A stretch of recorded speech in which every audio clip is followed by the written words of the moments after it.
नमस्कार दोस्त। आज के लेक्चर में हम लोग समझने वाले हैं class 9th math unit number 5, जो कि बहुत इम्पोर्टेंट होने वाला है। यूक्लिड की ज्यामितीय परिचय। तो यूक्लिड के अनुसार हम लोग बहुत सी चीज़ें सीखेंगे। तो चलिए स्टार्ट करते हैं। और आज का लेक्चर बहुत इम्पोर्टेंट होगा आपके लिए। यदि आप जो है शुरुआत से लेकर के इन तक देखते हैं तो यूक्लिड से संबंधित सभी सवाल जो आपके डाउट रहता है, जैसे अवधारणाएं और अपग्रहित में डाउट रहता है, उनको आज क्लियर करने वाले हैं आज के इस लेक्चर में। तो चलिए स्टार्ट करते हैं आज का लेक्चर। यूक्लिड की ज्यामितीय परिचय, जो हमारी यूनिट नंबर 5 है। यूक्लिड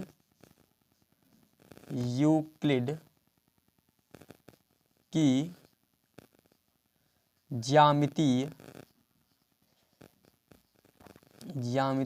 परिचय। यूक्लिड की ज्यामितीय परिचय, ये हमारी यूनिट है। तो इसमें यूक्लिड की ज्यामितीय परिचय में कुछ चीज़ें पहले हम आपको बता देते हैं। यूक्लिड के अनुसार कुछ डेफिनेशंस में स्लाइड पे लगाता हूँ, इनको नोट करें। इन डेफिनेशंस को आप समझें और विधिवत रूप से नोट करें। तो मैं स्लाइड पे लगाता हूँ डेफिनेशंस को और फिर एक एक डेफिनेशन को समझेंगे हम लोग।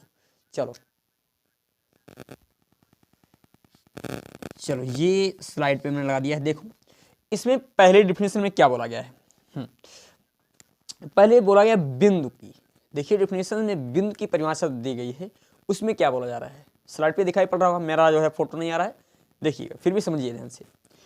बोला जा रहा है बिंदु वह भाग है जिस बिंदु क्या है, एक बिंदु वह है जिसका कोई भाग नहीं है। मतलब यूक्लिड के अनुसार बिंदु की यूक्लिड ने जो परिभाषा दी है, बिंदु की परिभाषा, बिंदु वह है जिसका कोई भाग नहीं होता है। फिर दूसरी डिफिनेशन जो दी है रेखा की, इसमें बोला जा रहा है यूक्लिड के अनुसार इन्होंने बताया है एक रेखा की लंबाई होती है परंतु चौड़ाई नहीं होती है। ये यूक्लिड के अनुसार है। फिर जो अगला पॉइंट है, इन्होंने बोला है एक रेखा के सिरे बिंदु होते हैं। एक रेखा के सिरे बिंदु होते हैं। मैं आपको एक एक पॉइंट समझाऊंगा। फिर देखें अगले पॉइंट में बोला है इन्होंने एक सीधी रेखा ऐसी जो स्वयं पर बिंदुओं के साथ सपाट रूप से स्थित होती है। फिर बोला है एक पृष्ठ जिसकी केवल लंबाई और चौड़ाई होती है, यानी पृष्ठ। और फिर बोला जाए पृष्ठ के किनारे रेखाएं होती हैं। और लास्ट जो है एक समतल पृष्ठ, ऐसा पृष्ठ जो स्वयं पर सीधी रेखाओं के द्वारा सपाट रूप से स्थित होता है। तो अब मैं इसको स्लाइड को हटाता हूं और आपको एक एक पॉइंट बताता हूं। चलो मैं स्लाइड को अब हटाता हूं।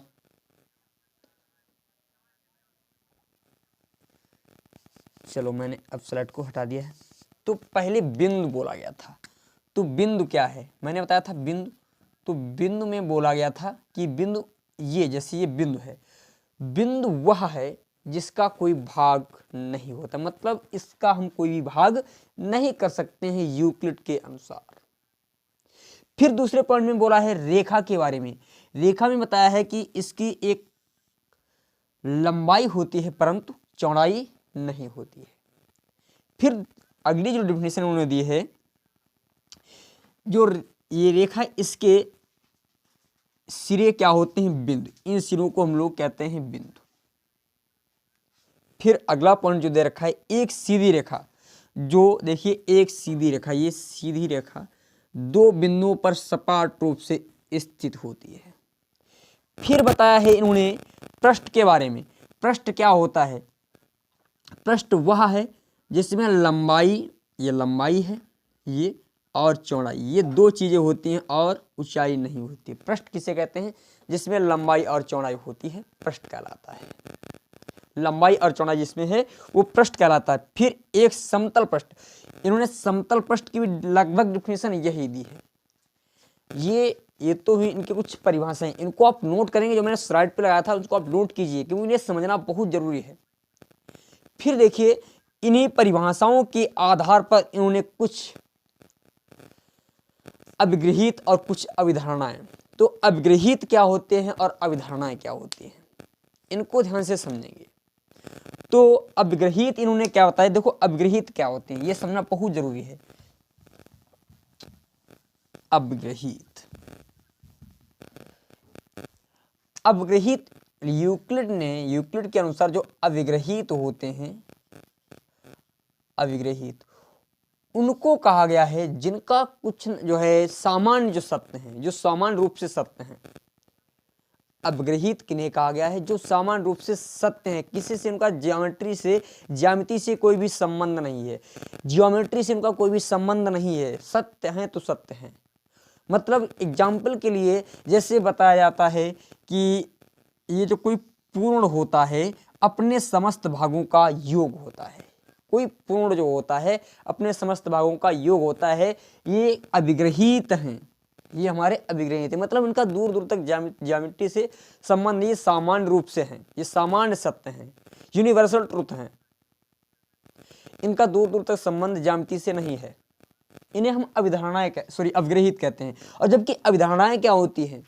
अविधारणाएं वो होती हैं जिनका संबंध ज्यामिति से होता है, अविधारणाएं जिनका संबंध ज्यामिति से होता है। जैसे आपसे बोला जाएगा, जैसे यहाँ पर हम यही बात कह दें,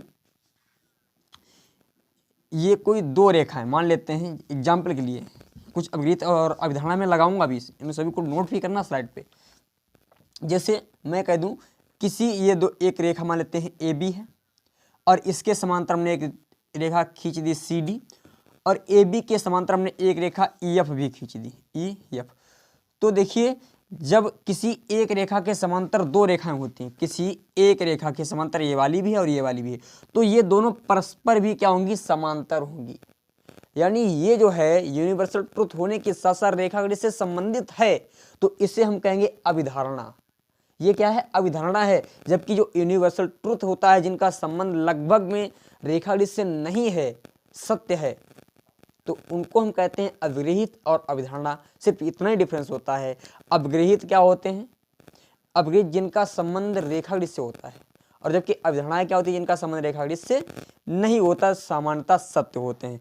अब मैं थोड़ा जो है अविग्रहित और अविधारणाओं को स्लाइड पे लगाता हूं। ये जो है यूक्लिड की 5 अविधारणाएं हैं, 5 अविधारणाएं यूक्लिड की। चलो 5 अवधारणाएं देखिए, इनको ध्यान से समझें। यूक्लिड की 5 अवधारणाएं, इनको एक अच्छी तरीके से समझने की कोशिश करेंगे तभी आपको चीज़ें क्लियर होंगी, अदरवाइज दिक्कत हो जाएगी। एक एक पॉइंट को समझें आसानी से और विधिवत रूप से नोट करें इसे। ये हमारी सभी अवधारणाएं हैं, इनको आप नोट करें, और एक एक अवधारणा को मैं अभी समझाऊंगा, क्योंकि इसके बाद ही हम लेक्चर को स्टार्ट करेंगे। क्योंकि जब तक अवधारणा और अविग्रहित हम नहीं समझेंगे तब तक हमें लेक्चर समझ में नहीं आएगा। तो नोट किया। अब मैं लगाता हूँ थोड़ा अच्छा, पहले अवधारणाओं को हम समझ लेते हैं। तो अब मैं थोड़ा अवधारणाओं को हटाता हूँ। चलो अवधारणाओं को मैं हटा देता हूँ।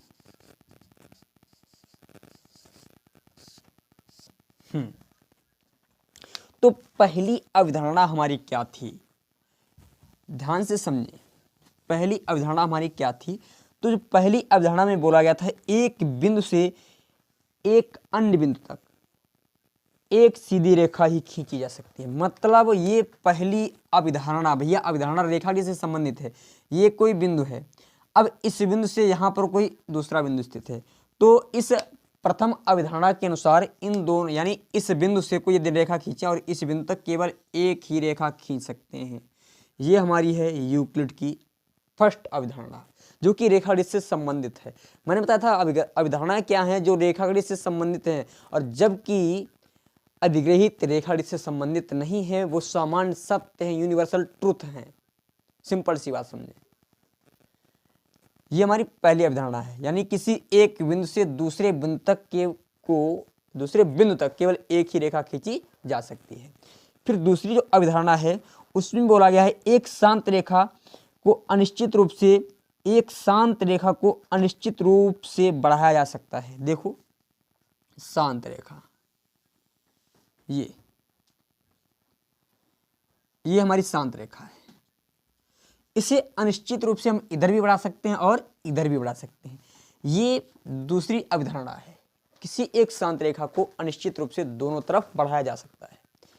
फिर देखें, किसी को केंद्र मानकर और किसी त्रिज्या पर एक यानी किसी को केंद्र मानकर और किसी त्रिज्या से एक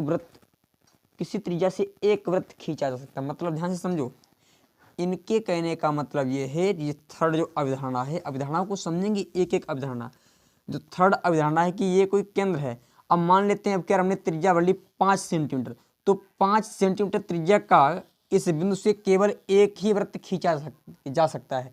यदि आप कहें 5 सेंटीमीटर त्रिज्या के हम 10 वृत्त खींच सकते हैं तो नहीं हो सकता है। यानी किसी बिंदु से एक त्रिज्या का केवल एक ही वृत्त खींचा जा सकता है। समान त्रिज्याओं की केवल एक ही वृत्त खींचे जा सकते हैं। मतलब समान त्रिज्याओं के आप कहें 10-20 वृत्त खींच दें तो नहीं खींच सकते हैं।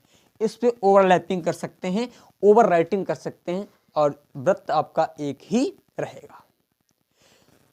फिर जो हमारी दे रखी है चौथी अवधारणा, बोला जा रहा है सभी समकोण एक दूसरे के बराबर होते हैं। सभी समकोण, देखो समकोण का मतलब क्या है? समकोण की परिभाषा होती है जो कोण 90 डिग्री का होता है। यदि ये वाला कोण 90 डिग्री का है तो यहाँ पर दूसरा यदि समकोण लाए तो ये भी समकोण हमारा 90 डिग्री का ही होगा। मतलब सभी समकोण क्या होते हैं? बराबर होते हैं। सभी समकोण मान में बराबर होते हैं। फिर देखें जो हमारी अवधारणा है 5, इसको ध्यान से समझेंगे एक एक पॉइंट को, क्योंकि यही मेन अवधारणा है और इसी से कुछ रिलेटेड क्वेश्चन भी हैं और हम लोग सॉल्व भी करेंगे इनके। देखें, यदि एक सीधी रेखा दो सीधी रेखाओं पर अपने एक ही ओर, यदि एक सीधी रेखा दो सीधी रेखाओं पर गिरकर अपने एक ही ओर दो अंतःकोण इस प्रकार बनाए कि दोनों कोणों का योग मिलकर के दो समकोण हो, तो वो दोनों सीधी रेखाएं अनिश्चित रूप से बढ़ाए जाने पर उसी ओर मिलती हैं जिस ओर यह कोण दो समकोणों से कम होगा। ध्यान से समझें इस पॉइंट को। अवधारणा क्या बोल रही है? इस अवधारणा में बोला गया है कि ये कोई दो सीधी रेखाएं हैं, इन पर यदि हम कोई तिरछी रेखा गिरा दें ये, तो इधर बनने वाले दोनों कोणों का योगफल, ये दोनों ओर अंतःकोण, इनको हम कहते हैं अंतःकोण। यदि इन दोनों कोणों का योगफल 180 यानी दो समकोणों के बराबर, 90 एक समकोण प्लस 90 दो समकोण, इन दोनों का योगफल ये दो समकोणों के योगफल के बराबर होता है। और इधर हम जोड़ें, यदि 90 इधर भी हो रहा है और इधर भी 90 हो रहा है, तो ये दोनों रेखाएं अनिश्चित रूप से इधर बढ़ाएं चाहे इधर बढ़ाएं कभी भी मिलेंगी नहीं। मतलब समझिए, दो रेखाओं पर कोई तिर्यक रेखा है और तिर्यक रेखा द्वारा एक ही तरफ बनाए गए दोनों अंतःकोणों का योगफल यदि 180 डिग्री है तो दोनों रेखाएं किसी भी तरफ बढ़ाइए एक दूसरे को काटेंगी नहीं। और जिधर काटेंगी किधर, यदि इधर 90 डिग्री से कम हो गया, मान लेते हैं ये वाला 70 डिग्री का हो गया, तो इनको बढ़ाने पर एक ऐसी स्थिति आई है कहीं न कहीं जरूर काटेंगे। जबकि इधर 90 का है तो ये कभी भी नहीं काट सकती हैं। ध्यान रखना, ये हमारी 5वीं अवधारणा है। अब मैं अपग्रहितों को लगाता हूँ। अपग्रहित, चलो स्लाइड पे मैं अपग्रहितों को लगाता हूँ। चलो अपग्रहित, देखें ये आपके अपग्रहित, ये इनको मैं थोड़ा रफ करता हूँ। अपग्रहित हमारे क्या है? पहला अपग्रहित देखिए ध्यान से। अच्छा, इनको पहले नोट करें आप लोग, पहले आप नोट करें।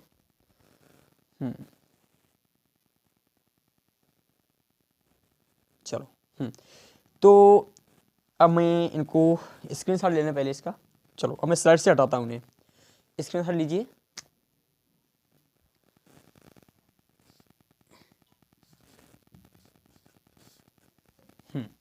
अब मैं स्लाइड से हटाता हूँ। तो पहली जो अवग्रहित है वो क्या है?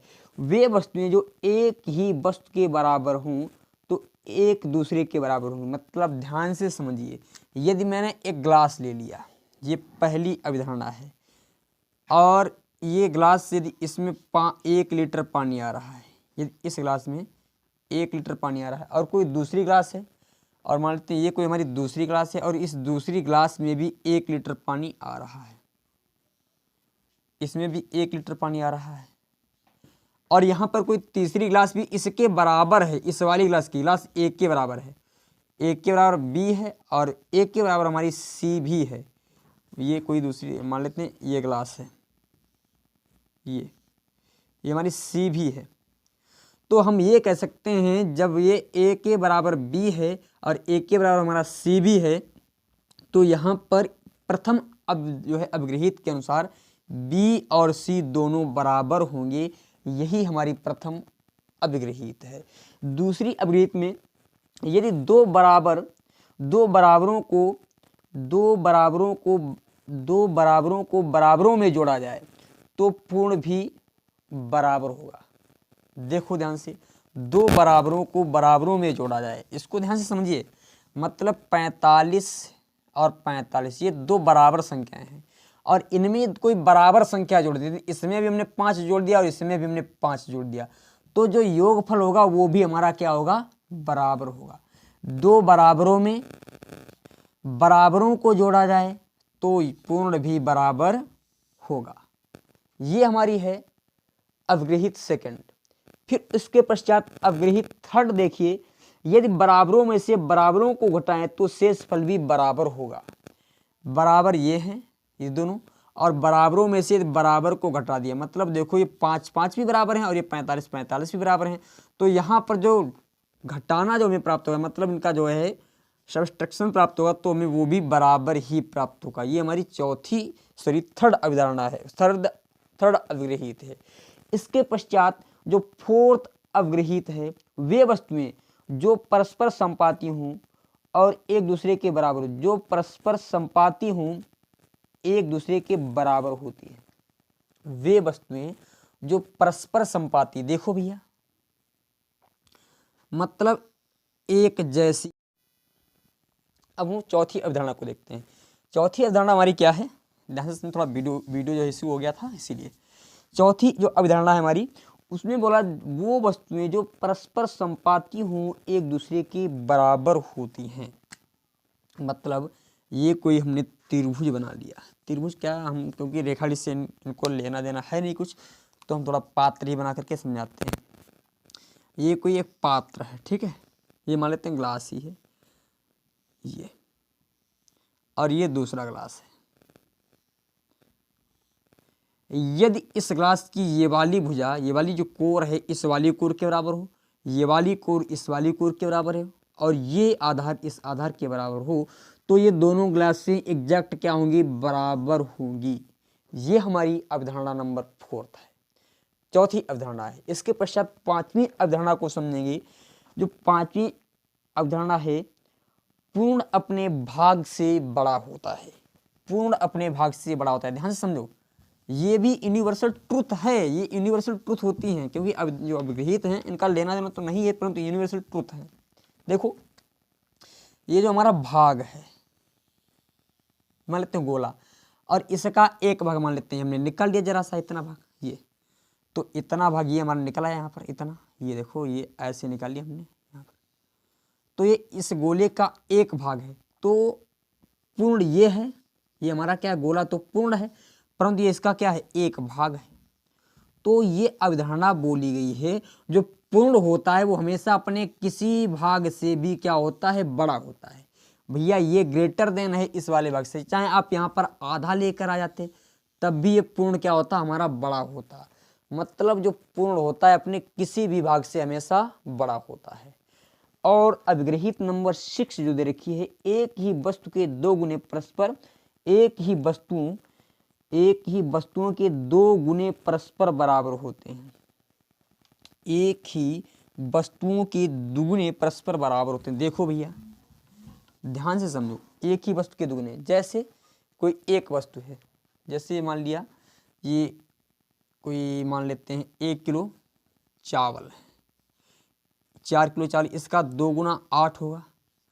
तो यहाँ पर भी 4 किलो चावल है और उन्हीं का 2 गुना भी क्या होगा, 8। एक ही वस्तु, या हम चावल से ना समझें तो हमने ये कोई पात्र ले लिया और इसका 2 गुना यदि इतना बड़ा है, और यहाँ पर कोई दूसरा पात्र है, इसका भी 2 गुना इतना ही बड़ा होगा। ये सिंपल है। अब बोला जा रहा है एक ही वस्तुओं के आधे परस्पर बराबर होते हैं, मतलब एक ही वस्तु के 2 गुने भी परस्पर बराबर होते हैं और आधे भी परस्पर। जैसे ये कोई वस्तु है और इसका आधा हमने कर दिया, तो ये दोनों आधे भी परस्पर क्या होंगे, हमेशा बराबर होंगे। ये दोनों भाग हमेशा क्या होंगे, बराबर होंगे। ये हमारी अभिगृहित है। अब हम आते हैं प्रश्नावली पर। तो प्रश्नावली को सॉल्व करेंगे और एक एक क्वेश्चन को विधिवत रूप से समझेंगे। तो अब मैं इसको थोड़ा हटाता हूं।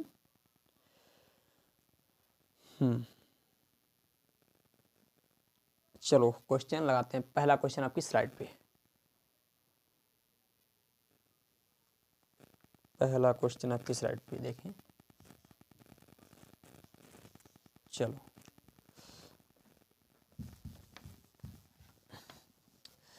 पहला क्वेश्चन हमारा क्या दे रखा है, देखिए इसमें सही गलत निशान है। बोला जा रहा है निम्नलिखित कथनों में से कौन सा कथन सत्य और कौन सा कथन असत्य है, अपने उत्तर का कारण दीजिए। तो मैं स्लाइड पे से लगाता, चलो ये आपकी स्लाइड पे लगा दिया मैंने पहले ही। बोला जा रहा है एक बिंदु से होकर केवल एक ही रेखा खींची जा सकती, नहीं। एक बिंदु से चाहे इधर इधर इधर चाहे कितनी भी रेखाएं खींच सकते हैं। एक बिंदु से असंख्य रेखाएं खींची जा सकती हैं, अर्थात ये पहला पॉइंट हमारा गलत हो जाएगा। फिर बोला जा रहा है दो बिंदुओं से होकर जाने वाली असंख्य रेखाएं हैं। भैया अभी शुरुआत में हमने बताया था दो बिंदुओं से होकर जाने वाली केवल एक ही रेखा खींची जा सकती है।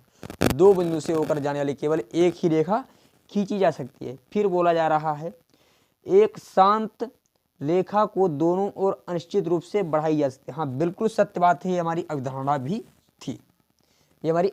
थी। फिर देखिए यदि दो वृत्त बराबर हैं और उनकी त्रिज्याएं बराबर होती हैं, ये दो वृत्त बराबर हैं, देखिए भाई ये वृत्त और ये वृत्त दोनों यदि बराबर हैं तो उनकी त्रिज्याएं क्या होंगी, परस्पर बराबर होंगी। बिल्कुल सत्य वाला भी। अब और बोला गया है आकृति में यदि ए बी बराबर पी क्यू और पी क्यू बराबर एक्स वाई तो ए बी बराबर एक्स वाई होगा, बिल्कुल। क्योंकि भाई यहाँ पर देखिए यहाँ पर तीन रेखाएं दे रखी हैं, ये सत्य और असत्य है हमारा। ए बी बराबर किसके है, पी क्यू के, और पी क्यू बराबर है एक्स वाई के। पी क्यू किसके बराबर है, एक्स वाई के। और फिर दे रखा है ए बी बराबर है एक्स वाई के, अर्थात हम ये कह सकते हैं ए बी बराबर एक्स वाई है और एक्स वाई बराबर है पी क्यू, मतलब ये भी एक्स वाई के बराबर है और ये भी एक्स वाई के बराबर है। तो हम कह सकते हैं भैया ए बी बराबर एक्स वाई भी होगा, अतः ये वाला पॉइंट हमारा सत्य हो जाएगा। इसके पश्चात क्वेश्चन नंबर 2 को मैं स्लाइड पे लगाता हूँ। क्वेश्चन नंबर 2 ये रहा आपकी स्लाइड पे। चलो क्वेश्चन नंबर 2 देखें। बोला जा रहा है निम्नलिखित पदों में से प्रत्येक की परिभाषा दीजिए। क्या इनके लिए कुछ ऐसे पद हैं जिन्हें परिभाषित करने के लिए आवश्यकता है, वे क्या हैं? और आप 2 मिनट रुके भाई।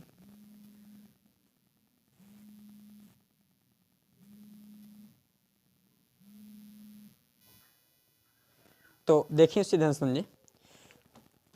पहला पॉइंट दे रखा है समांतर रेखाएं। तो देखिए समांतर रेखाओं की परिभाषा लिखनी है, कुछ नहीं लिखनी है, क्योंकि शब्द बोल रहा है इनके लिए कुछ है या नहीं। तो समांतर रेखाएं क्या होती हैं? समांतर रेखाएं पहले पॉइंट में क्या हमारी समांतर रेखाएं।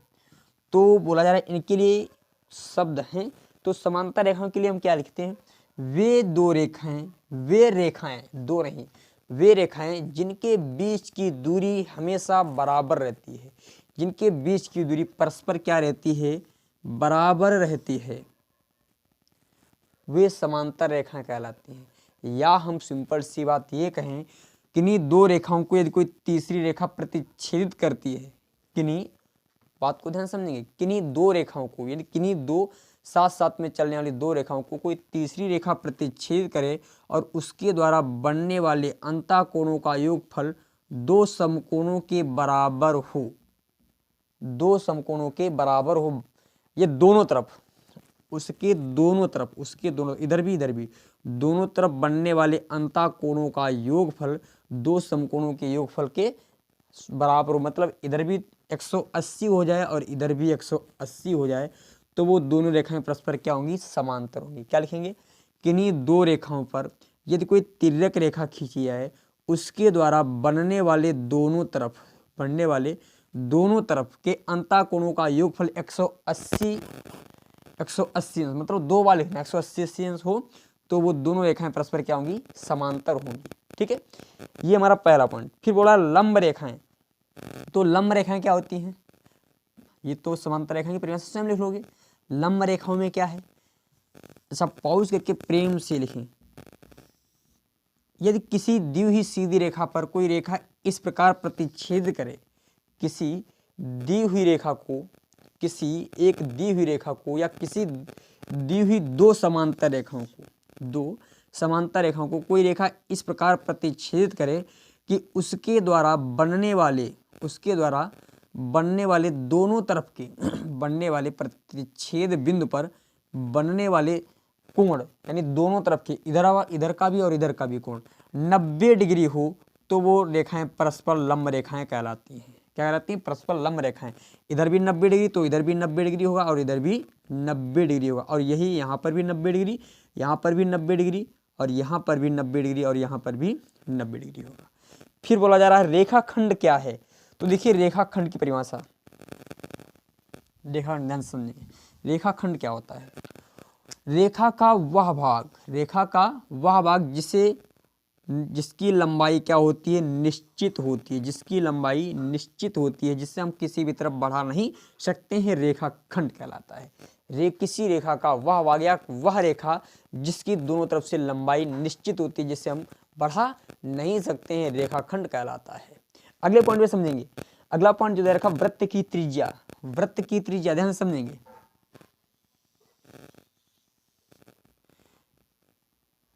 केंद्र से किसी बिंदु को केंद्र मान करके प्रकार में दूरी भर के बनाए गए वृत्त को, किसी बिंदु को केंद्र मान करके प्रकार में दूरी भरकर बनाए गए वृत्त, ये वृत्त बनाया जाए, हमारी बात को, किसी बिंदु को केंद्र मान करके प्रकार में दूरी भर के कोई वृत्त बनाया जाए तो उसी दूरी को हम वृत्त की त्रिज्या कहते हैं। या सिंपल सी परिभाषा ये भी ले सकते हो, वृत्त के केंद्र से परिधि तक की दूरी त्रिज्या कहलाती है, परंतु ये यूक्लिड की ज्यामिति के अनुसार नहीं होगी। इसे हम कैसे समझेंगे, किसी बिंदु से प्रकार में एक निश्चित दूरी भर के एक वृत्त बनाया जाए तो वही दूरी वृत्त की त्रिज्या कहलाती है। अगले पॉइंट में समझेंगे, बोला जा रहा है वर्ग, तो वर्ग में क्या समझेंगे, देखें वर्ग यूक्लिड के अनुसार इनकी सभी की डेफिनेशन लिखनी है। यूक्लिड के अनुसार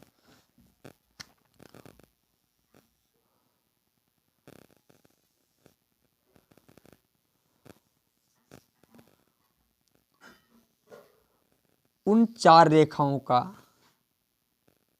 किन्हीं चार रेखाओं को इस प्रकार व्यवस्थित करना, किन्हीं चार समरेखाओं को इस प्रकार व्यवस्थित किया जाए कि उनके संलग्न बिंदुओं पर, उन सभी के संलग्न बिंदुओं पर 90 डिग्री का कोण बने, तो इस प्रकार की प्राप्त आकृति को हम वर्ग कहते हैं। किन्हीं चार समरेखाओं को इस प्रकार व्यवस्थित किया जाए कि उनके संलग्न बिंदुओं पर 90 डिग्री, प्रत्येक संलग्न बिंदु पर 90 डिग्री का कोण बने, क्या कहलाता है, वृत्त कहलाता है, सॉरी वर्ग कहलाता है। समझे। अगले पॉइंट पे समझेंगे। अगला पॉइंट जो है हमारा क्वेश्चन नंबर 3, इसको मैं स्लाइड पे लगाता हूँ, क्वेश्चन नंबर 3 को मैं स्लाइड पे लगाता हूँ। चलो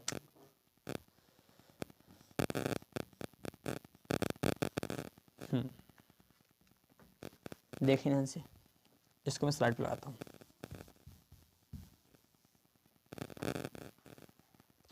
बोला जा रहा है क्वेश्चन नंबर फर्स्ट, दो भिन्न बिंदु ए और बी दिए रहने पर एक तीसरा बिंदु सी ऐसा विद्यमान है जो ए और बी के बीच में स्थित होता है। तो देखिए दो भिन्न बिंदु, मतलब अवधारणाओं पर विचार कीजिए, अवधारणाएं दे रखी हैं, देखिए यहाँ पर, मतलब ए और बी ये दो बिंदु हमारे दे रखे हैं, और कोई तीसरा सी बिंदु ऐसा विद्यमान है कि जो बिल्कुल बीच में विद्यमान है। तो बोला जा रहा है बीच में स्थित, तो अवधारणा क्या होगी, तो पहला तो पॉइंट ये लिखेंगे, ये तीनों बिंदु संरेख बिंदु हैं। पहले पॉइंट में ए बी सी तीनों बिंदु क्या है, संरेख बिंदु हैं। और दूसरा पॉइंट लिखेंगे ए बी का मध्य बिंदु क्या है, ए है, ए बी का मध्य बिंदु, ए बी रेखा का मध्य बिंदु सी है, ए बी रेखा का मध्य बिंदु सी है। समझ गए, ए बी रेखा का मध्य बिंदु क्या है हमारा, सी है। बस इतना आपको लिखना है, ए बी सी संरेख बिंदु है और ए बी रेखा का मध्य बिंदु सी है। ये हमारी प्रथम अवधारणा है, सॉरी प्रथम अवधारणा के अनुसार ही है। अब क्वेश्चन में देखें सेकंड क्या दे रखा है, तो इसको मैं स्लाइड पे, चलो मैं यहाँ पर लिख देता हूँ क्वेश्चन में सेकंड को, इसको स्लाइड पे लगाएंगे। चलो इसको मैं लिख देता हूँ, यहाँ पर नोट करता हूँ जिससे आपको समझ में आ सके। थोड़ा बोला जा रहा है यहाँ पर, अभी कितने क्वेश्चन हैं, और 9 क्वेश्चन। चलो आज का यही बताते, फिर जो है आगे की हम कल बताएंगे। यहाँ कम से कम 3 ऐसे बिंदु हैं कि वे एक रेखा पर स्थित नहीं, मतलब कम से कम 3 बिंदु ऐसे मान लेते हैं, एक ये है ए बी और सी, एक रेखा पर ये स्थित भी नहीं, ये रेखा पर, तो भैया इनसे मिलकर के आकृति, पहली बात तो ये असंरेख बिंदु है। पहले पॉइंट में लिखें ये तीनों असंरेख बिंदु होंगे और इन तीनों के द्वारा बनाई जाने वाली आकृति क्या होगी, बनाई जाने वाली आकृति हमारी त्रिभुज कहलाएगी।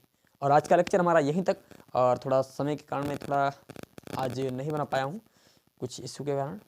चलो फिर अगली वीडियो में बात होगी, तब तक नमस्कार, थैंक यू, धन्यवाद।